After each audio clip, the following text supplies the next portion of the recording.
23ನಲ್ಲಿ business start ಮಾಡಿದೆ, but ಆ 23ನಲ್ಲಿ ಐ ವಾಸ್ ಸ್ಟಿಲ್ ವರ್ಕಿಂಗ್. ಈ ಕಂಪ್ನಿಯಲ್ಲಿ ಕೆಲಸ ಮಾಡೋರೆಲ್ಲ ಹೆಣ್ಮಕ್ಳೆ? It is only women, led by women. ಅದ್ಯಾಕಂಗೆ? Degree is just a certificate ಅಲ್ವಾ, ಈಗ ಸ್ಕಿಲ್ ಅಷ್ಟೇ. 15 ವರ್ಷದ ಹಿಂದೆ ಬೆಂಗಳೂರಿಗೆ 150 ರೂಪಾಯಿ ಸಾಲ ಮಾಡಿ ಬರ್ತಾರೆ.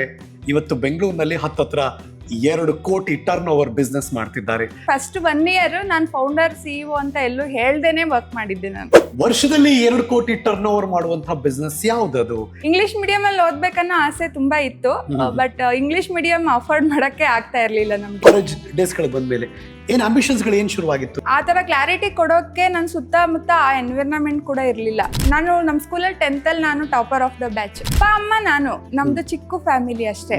ಬಸ್ ಸ್ಟ್ಯಾಂಡ್ ಪಕ್ಕ ಒಂದು ಪುಟಾಣಿ ಹೋಟೆಲ್, ಪೆಟ್ಟಿಗೆ ಅಂಗಡಿ ತರ, ಮುಂದೆ ಕಲ್ ಬೆಂಚು, ಅಲ್ಲಿ ಮಲಗ್ತಾ ಇದ್ದಂತ ಹುಡುಗಿ. ಮನೇನೂ ಇರ್ಲಿಲ್ಲ, ಮನೆ ಕಟ್ಟಕ್ ಜಾಗನೂ ಇರ್ಲಿಲ್ಲ.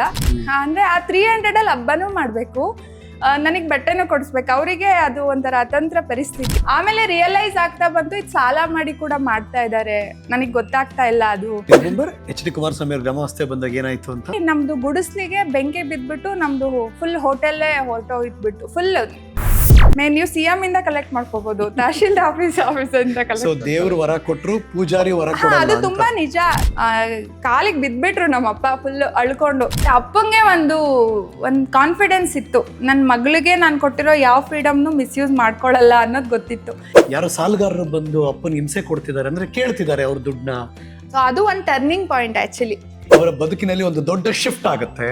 ಈ ಮಹಾನಗರಕ್ಕೆ ಕೆಲಸಕ್ಕೆ ಅಂತ ಬರ್ತಾರೆ. ನನಗೆ ಬೆಂಗಳೂರು ಅಂದ್ರೆ it is a magic actually. ನನ್ಗೊಂದು 4 ಚೂಡಿದಾರ್ ಕಂಫರ್ಟಬಲ್ ಅಷ್ಟೇ.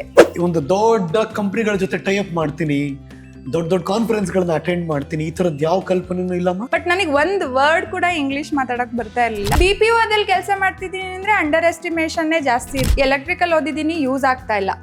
ಮದ್ವೆ ಕೂಡ ನಾನು ಎಲ್ಲಾರ ತರಾನೇ ಆಗ್ಬೇಕು ಅಂತ ಇಡೀ ಮದ್ವೆನು ಮತ್ತೆ ಸಾಲ ಮಾಡ್ಕೊಂಡೆ ಮದ್ವೆ ಆಗಿದ್ದು.